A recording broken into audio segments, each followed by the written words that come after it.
Shalom Bapak Ibu yang terkasih dalam Tuhan kami Yesus Kristus. Sebelum kita masuk ibadah, terlebih dahulu mari kita mendengarkan atau menerima berita gereja, antara lain 1.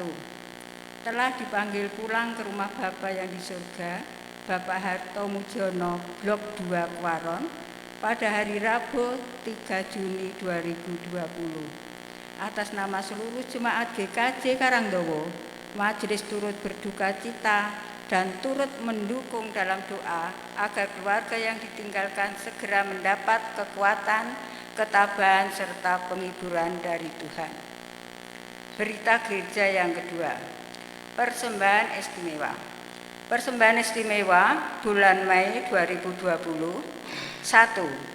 Bapak Hari Supriyadi Muntang, persembahan sebanyak 44 juta, antara lain 20 juta kas gereja pusat, 20 juta komisi pendidikan, 4 juta diakonia atau BOMSES COVID-19.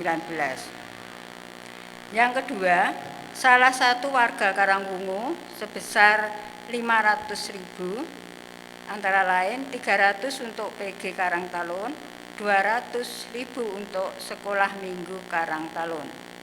Yang ketiga, salah satu warga Blok 1 sebesar 1 juta 500 PG Induk Karangdowo, 300.000 komisi pendidikan, kemudian 200.000 sekolah minggu Karangdowo. 4. Salah satu warga Blok 2, uang sebesar 1 juta 500.000 PG Induk Karangdowo, 300.000 komisi anak, kemudian 200.000 diakonia. Yang kelima, salah satu warga Blok 2 sebesar 1.200.000, 500.000 untuk PG Induk Karangdowo, 400.000 untuk kas Blok 2, kemudian 300.000 untuk sekolah minggu Karangdowo. 6. Dari Ibu Suyahmi Blok 3 sebesar 500.000 untuk PG Ngolodono. Kemudian berita gereja yang ketiga, nomor rekening GKJ Karangdowo. Diberitahukan bahwa bagi warga jemaat yang akan memberikan persembahan bisa melalui rekening BRI atas nama GKJ Karangdowo, nomor rekening 389 201 024 910 534. Kemudian berita gereja yang terakhir, bagi jemaat yang rindu berpartisipasi dalam program Dimensi Berkat dari Komisi Anak, membantu memberi makanan bagi anak sekolah minggu di tengah pandemi COVID-19, silakan mengirimkan daftar makanan yang dijual beserta harganya melalui WA pertama, yaitu Saudara Nuning 085 293 125 602. Untuk Saudara Wiwin 081 390 376 799, yaitu paling lambat 7 Juni 2020. Demikian berita gereja. Selamat untuk mengikuti ibadah esok hari ini.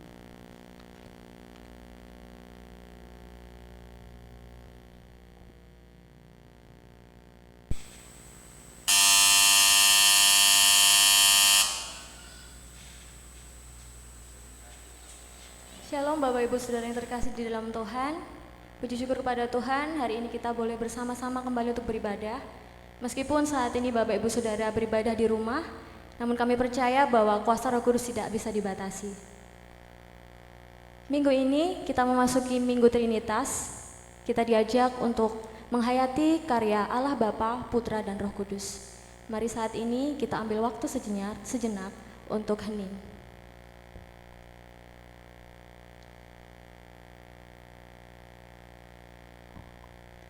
Mari agungkan nama Tuhan, terpujilah namamu.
Bapak Ibu saudara-saudara yang dikasihi oleh Tuhan Yesus Kristus,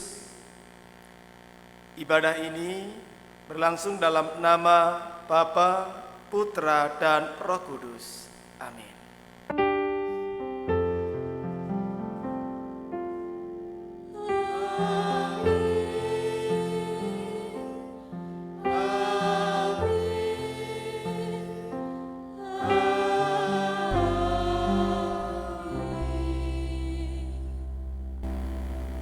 Damai sejahtera, Tritunggal, Maha Kudus beserta saudara.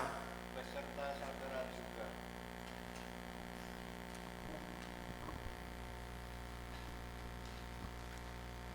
Hari ini kita merayakan Minggu Trinitas, Allah Bapa, Allah Putra, dan Allah Roh Kudus. Allah Bapa, Allah Putra, dan Allah Roh Kudus mengajak kita untuk bersama-sama memelihara bumi dan juga mengabarkan damai sejahtera bagi semua. Saat ini, mari kita sama-sama sembah Tuhan. Mari kita undang Allah Roh Kudus untuk memenuhi hidup kita.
Setiap orang yang berdosa membutuhkan pengampunan dari Allah.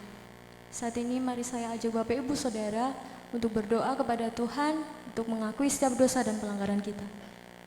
Mari kita berdoa.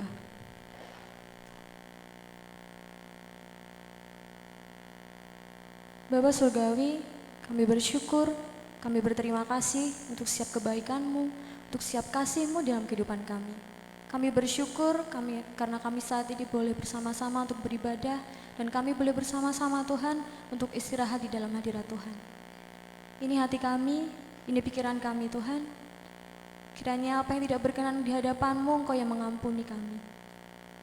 Beri kami hati yang baru, pikiran yang baru, kehidupan yang baru Tuhan, supaya kami boleh bersama-Mu untuk membawa damai sejahtera bagi sesama kami. Ini doa kami di hadapan-Mu Tuhan, di dalam nama Tuhan Yesus kami telah berdoa dan mengucap syukur. Amin. Kini saatnya kita menerima berita anugerah dari Tuhan. Berita anugerah diambilkan dari surat 2 Korintus 13 ayat 13. Kasih karunia Tuhan Yesus Kristus dan kasih Allah dan persekutuan Roh Kudus menyertai kamu sekalian. Demikianlah berita anugerah dari Tuhan. Mari kita puji dan sembah Tuhan, karena Tuhan adalah pribadi yang mengenal hati kita.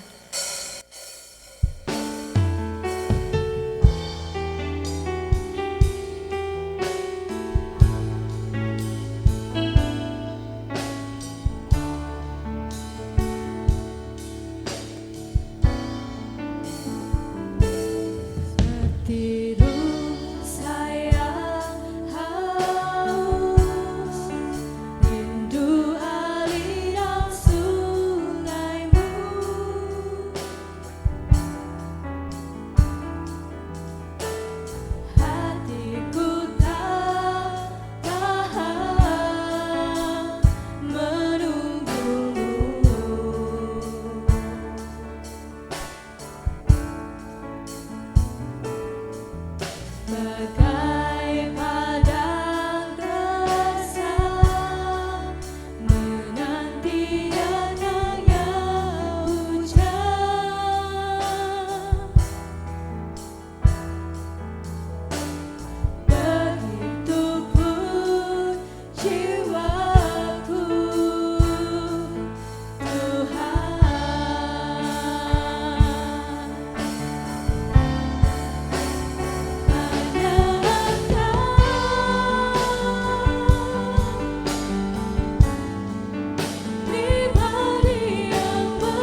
Bapak Ibu Saudara-saudara yang dikasihi oleh Tuhan Yesus Kristus, kita akan menerima sabda Allah.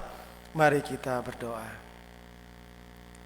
Kami bersyukur ya Allah, di hari ini kami boleh merasakan berkat penyertaan Tuhan di peribadatan hari ini ya Tuhan. Kami sambut sabda Allah. Bersabdalah ya Allah kepada kami semua, bersabdalah karena kami umat-Mu siap untuk menyambutnya. Di dalam Tuhan Yesus Kristus kami berdoa. Amin. Bapak Ibu Saudara-saudara yang dikasihi oleh Tuhan Yesus Kristus, Injil Matius pasal 28 ayat 16 sampai dengan ayat yang ke-20 akan saya bacakan. Kita hayati bersama-sama dan kita gumulkan bersama-sama di kehidupan kita. Demikianlah sabda Allah. Dan ke-11 murid itu berangkat ke Galilea, ke bukit yang telah ditunjukkan Yesus kepada mereka. Ketika melihat Dia, mereka menyembahnya, tetapi beberapa orang ragu-ragu. Yesus mendekati mereka dan berkata, "Kepadaku telah diberikan segala kuasa di surga dan di bumi.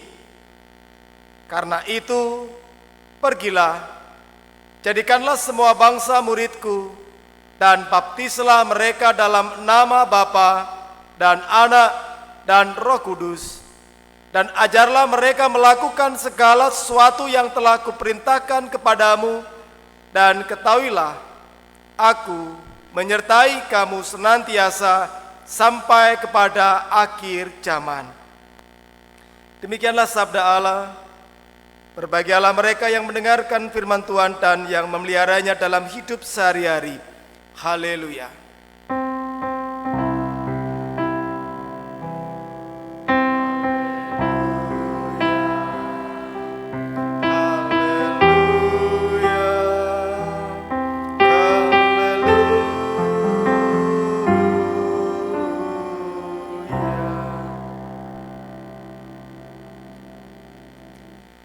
Bapak Ibu Saudara-saudara yang dikasihi oleh Tuhan Yesus Kristus, saya yakin bahwa Injil Matius pasal 28 ayat 16 sampai dengan ayat yang ke-20 ini sering didengar dan juga bahkan mungkin sering dibaca.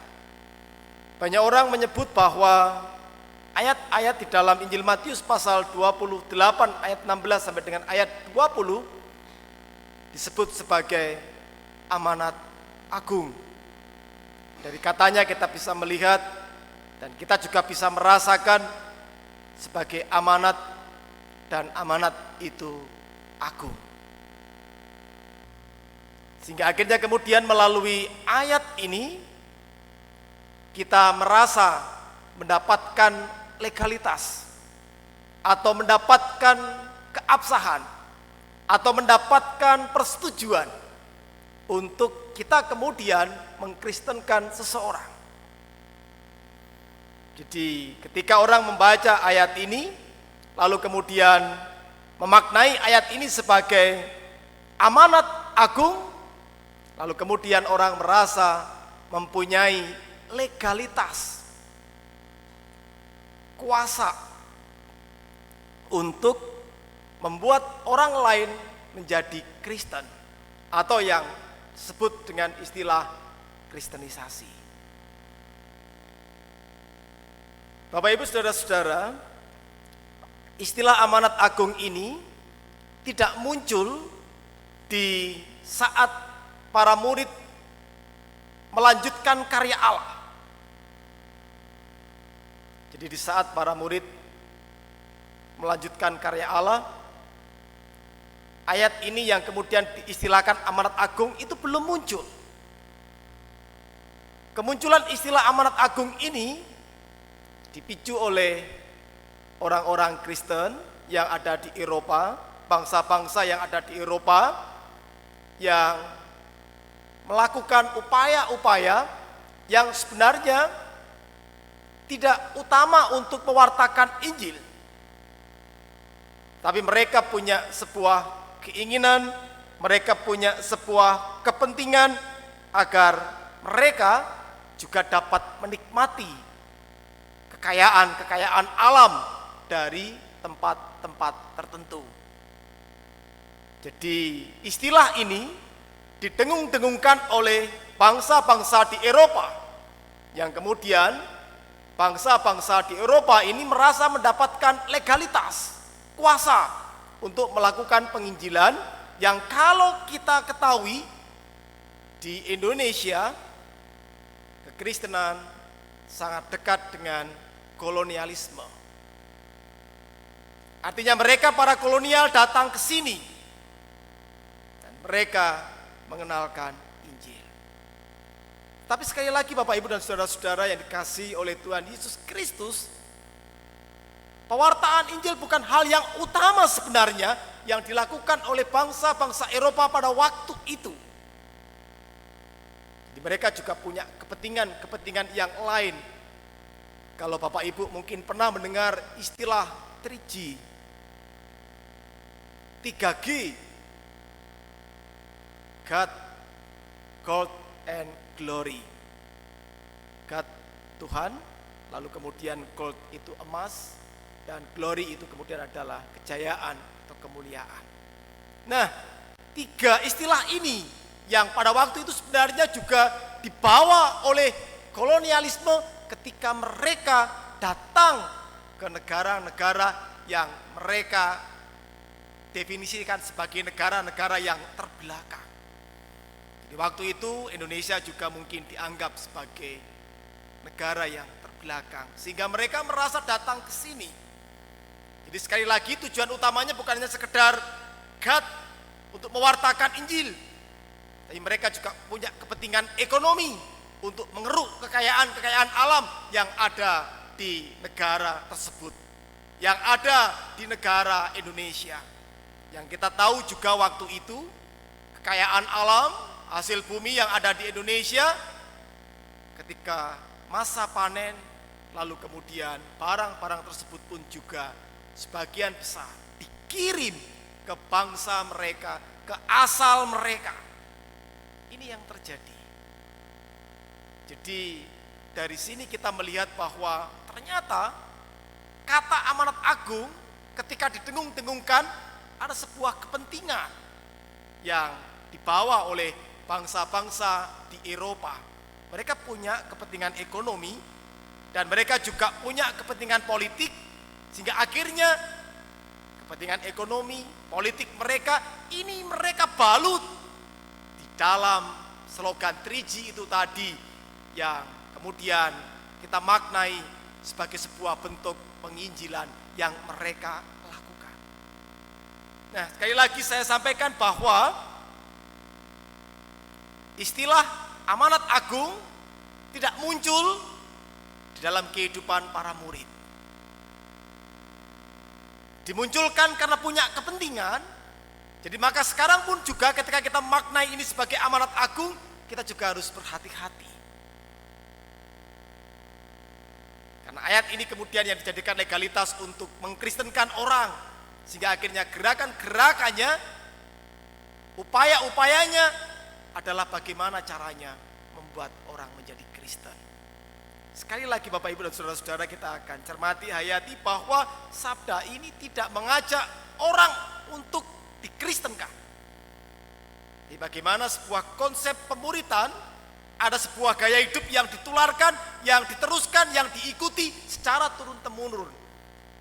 Tuhan Yesus telah menampilkan sebuah gaya hidup yang kemudian ini dilanjutkan oleh para murid dan seterusnya hingga sampai kita saat ini yang juga seharusnya memiliki gaya hidup, mengikuti gaya hidup kita sebagaimana yang Kristus tampilkan.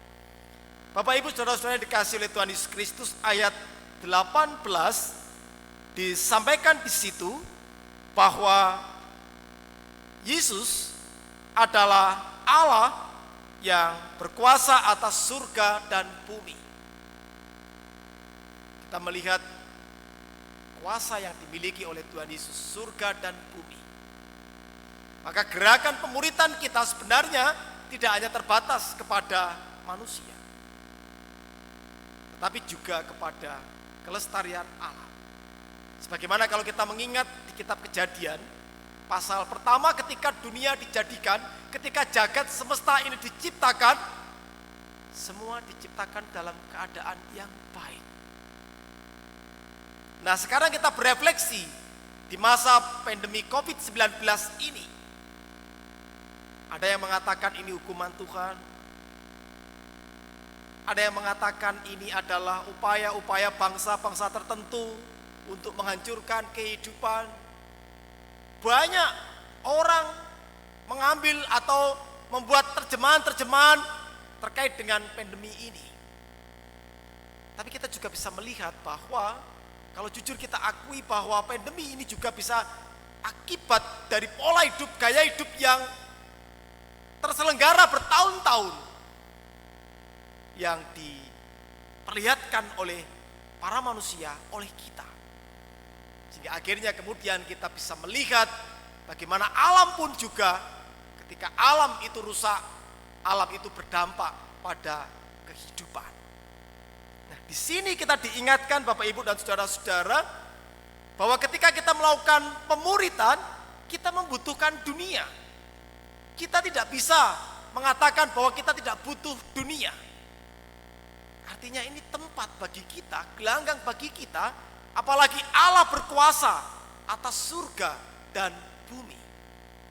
Jadi kalau begitu, pemuritan yang kita lakukan pun juga harus terkait dengan upaya-upaya kita untuk pelestarian alam lingkungan ini.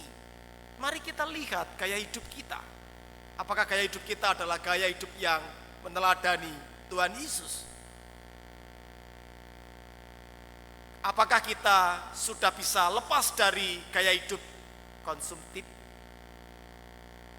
Apakah kita sudah betul-betul mampu menselaraskan hidup kita dengan alam? Kita butuh alam, tapi ternyata seringkali kita tidak memperhatikan alam itu menjadi bagian dari kita. Ini yang harus kita pahami bahwa Allah menghendaki kita ketika kita memaknai ayat 19. Karena itu, pergilah, jadikanlah semua bangsa muridku, dan baptislah mereka dalam nama Bapa dan Anak dan Roh Kudus. Ini yang kemudian muncul istilah Trinitas. Artinya dari Allah Bapa, Allah Putra dan Roh Kudus, kita melihat sebuah karya Allah yang setara, karya Allah yang adil, karya Allah yang sejajar, yang diperlihatkan kepada manusia agar manusia kemudian meyakini dan mengimani dan juga mengikuti keteladanan apa yang telah diperlihatkan oleh Allah ini di dalam mengasihi, mencintai dan juga memulihkan kehidupan. Jadi Allah menghadirkan karyanya melalui Allah Bapa, Putra dan Roh Kudus. Jadi konsep Trinitas adalah konsep tentang Allah yang setara, Allah yang sejajar, Allah yang adil.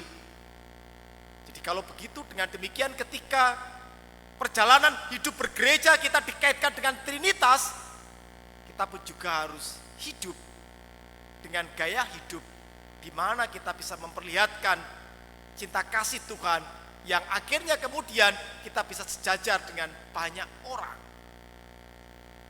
Jadi ketika banyak orang atau ketika ada orang lain mengikuti gaya hidup kita, gaya hidup yang mengasihi dan mengampuni, itu pun juga sudah menjadi bagian dari bangsa yang dikuasai atau dipelihara oleh Tuhan Yesus.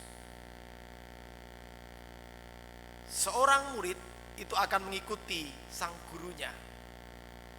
Ketika sang guru itu terus-menerus mengupayakan cinta kasihnya, seharusnya sang murid pun juga melakukan hal yang sama. Nah, seringkali kita lebih senang memetik ayat 19 ini, dan itu pun kita khususkan dari kata baptislah mereka. Kita lupakan kata pergilah, kita lupakan kata ajarlah mereka. Kita petik saja kata baptis. Ini yang kemudian kita merasa mendapatkan kuasa legalitas untuk mengkristenkan orang.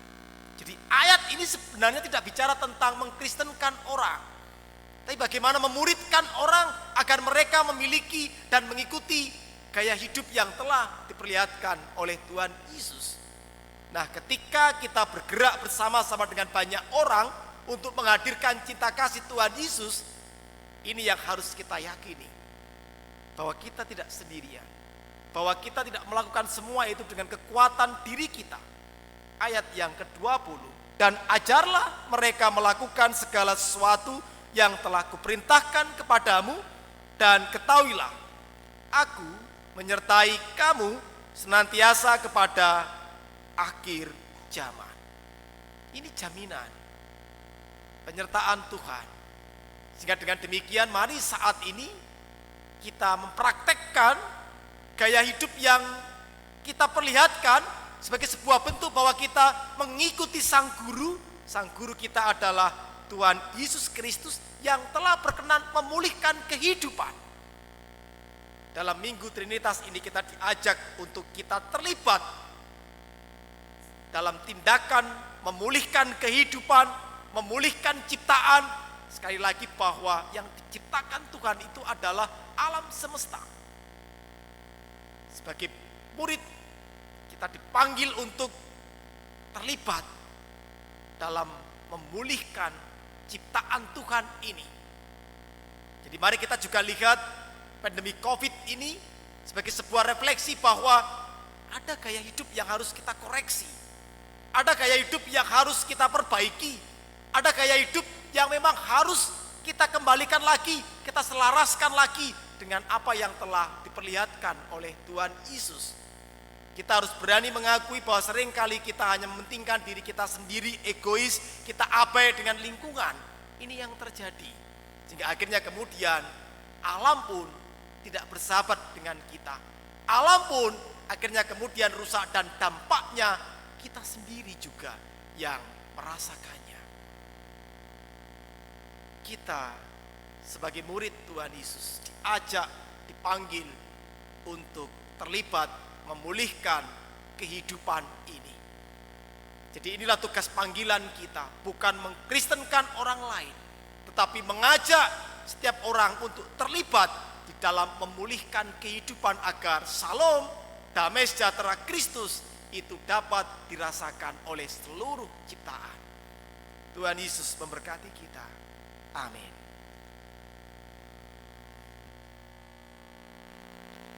Jemaat mohon berdiri. Bersama dengan umat di segala abad dan tempat, marilah kita perbarui iman percaya kita dengan mengaku demikian. Aku percaya kepada Allah Bapa yang Maha Kuasa, Khalil dan bumi, dan kepada Yesus Kristus anaknya yang tunggal Tuhan kita, yang dikandung daripada Roh Kudus, lahir dari anak darah Maria, yang menderita di bawah pemerintahan Pontius Pilatus, disalibkan, mati dan dikuburkan, turun ke dalam kerajaan maut.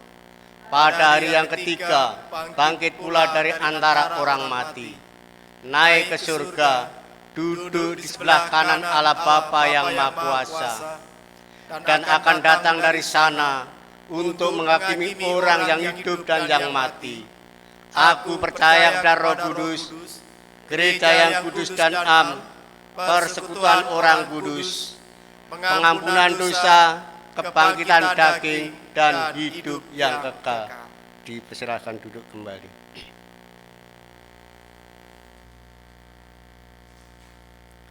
Mari kita berdoa. Kami bersyukur ya Allah, karena kami sebagai murid Tuhan telah mendapatkan kuasa, kemampuan untuk kami juga terlibat di dalam tindakan-tindakan memulihkan kehidupan, memulihkan ciptaan yang telah Tuhan ciptakan dan yang telah Tuhan karuniakan dalam kehidupan kami di setiap hari. Ya Tuhan Allah Bapa kami, di saat kami juga diperhadapkan dengan pandemi COVID-19, kiranya kami boleh disadarkan menjadi bagian refleksi dalam hidup kami, dalam kami memperlihatkan kehidupan beriman kami, karena sebagaimana yang telah Tuhan sampaikan kepada kami, sabda yang telah kami terima, panggilan kami bukanlah untuk mengabaikan, melupakan alam lingkungan kami. Panggilan kami adalah panggilan untuk memulihkan kehidupan. Kiranya kami mampu melihat ulang kembali gaya hidup kami, perilaku hidup kami yang kami perlihatkan di setiap hari. Kiranya dapat menjadi berkat bagi sesama kami dan juga tentunya bagi alam lingkungan kami. Tuhan berkati. Di saat kami di dalam menghadapi virus corona ini, dan juga ketika kami memperoleh kebijakan baru dari pemerintah kami terkait dengan tindakan-tindakan yang diistilahkan dengan normal yang baru, kiranya kami tetap dapat dengan bijaksana menata semua ini terkait dengan peribadatan kami ataupun juga terkait dengan gaya hidup kami di dalam bekerja, bersekolah, berrelasi, berkomunikasi, sehingga kami tetap bijaksana dan kami tetap boleh membantu satu dengan yang lainnya, terlebih lagi bersama-sama dengan seluruh masyarakat di Indonesia, bersama dengan pemerintah, kami betul-betul menghadapi pandemi ini dengan gaya hidup yang baru, gaya hidup yang mendatangkan berkat bagi kami. Tuhan berkati kami satu persatu, setiap keluarga, para orang tua, para simbah, anak-anak Tuhan. Tuhan juga berkati para pensiunan. Di saat-saat ini ketika anak-anak sekolah juga menghadapi ujian melalui cara-cara yang baru, juga kami mohonkan berkat Tuhan. Begitu pula anak-anak Tuhan yang melanjutkan studi ke jenjang yang lebih tinggi, juga kami mohonkan berkat penyertaan Tuhan. Para remaja, pemuda di dalam menjalin komunikasi hubungan dan ketika menentukan pilihan hidup dan juga ketika mencari pekerjaan, kami juga memohon berkat belas kasihan Tuhan. Ya Tuhan Allah Bapa kami, pada saat ini secara khusus kami mohonkan berkat penghiburan bagi keluarga almarhum Bapak Arto Mujiono. Tuhan berikan penghiburan, kekuatan, dan juga kesukacitaan, karena kami meyakini almarhum Bapak Arto Mujiono kepunyaan Tuhan dan terus bersama dengan Tuhan.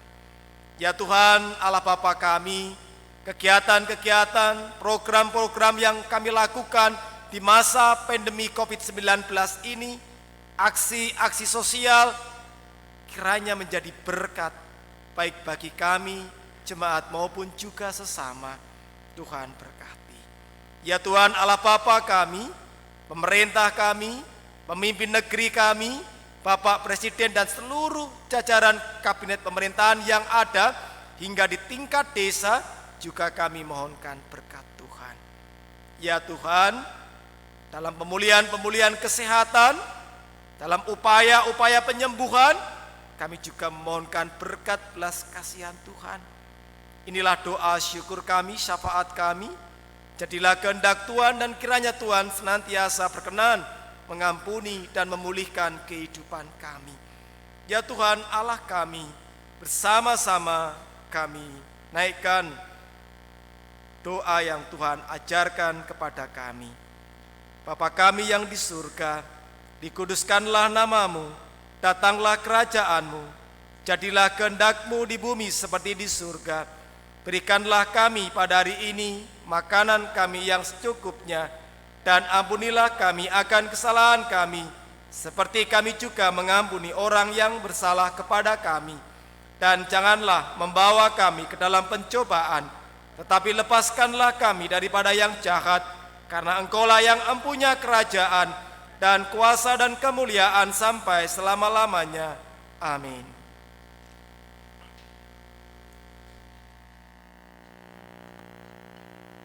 Bapak, Ibu, dan saudara-saudara yang terkasih dalam Tuhan Yesus Kristus, kita diberi kesempatan untuk menghaturkan persembahan. Marilah kita haturkan syukur kita melalui persembahan yang kita kumpulkan. Dengarlah sabda Tuhan yang mendasari persembahan kita, yang terdapat di dalam kitab 1 Tawarikh, pasal 16 ayat 29, yang begini bunyi firman-Nya. Berilah kepada Tuhan kemuliaan namanya, bawalah persembahan dan masuklah menghadap Dia, sujudlah menyembah kepada Tuhan dengan berhiaskan kekudusan. Mari dipersembahkan yang terbaik bagi Tuhan, mari kita iringi dengan pujian Allah itu baik.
Marilah kita bangkit berdiri, kita haturkan persembahan ini pada Tuhan dalam doa.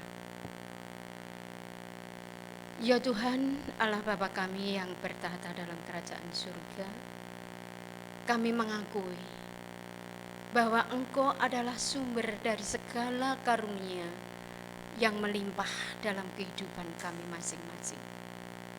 Terima kasih Tuhan, terima kasih. Sebagian kecil dari karunia-Mu kami haturkan sebagai persembahan kami kepada Tuhan.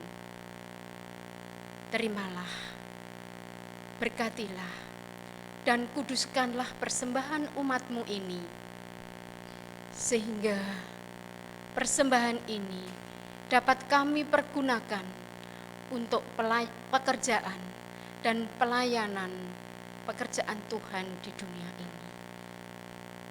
Bagi hamba-hamba Tuhan yang mengelola persembahan ini, Tuhan beri berkat, Tuhan beri roh tanggung jawab dan takut akan Tuhan, sehingga apa yang diperbuatnya seturut dengan kehendak Tuhan. Di dalam kami mengaturkan persembahan, terselip banyak dosa, kiranya Tuhan ampuni.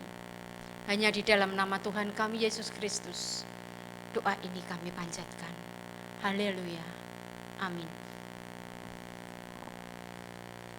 Mari bersama-sama dengan Roh Kudus kita menghadirkan cinta kasih dan juga damai sejahtera bagi sesama. Mari kita arahkan hati dan pikiran kita kepada Tuhan semesta.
Saudara-saudara yang dikasihi oleh Tuhan Yesus Kristus, hiduplah seturut karya Allah dalam menjaga bumi, jadilah mitranya dalam mewujudkan kehidupan damai sejahtera di bumi ini. Terimalah berkat Tuhan.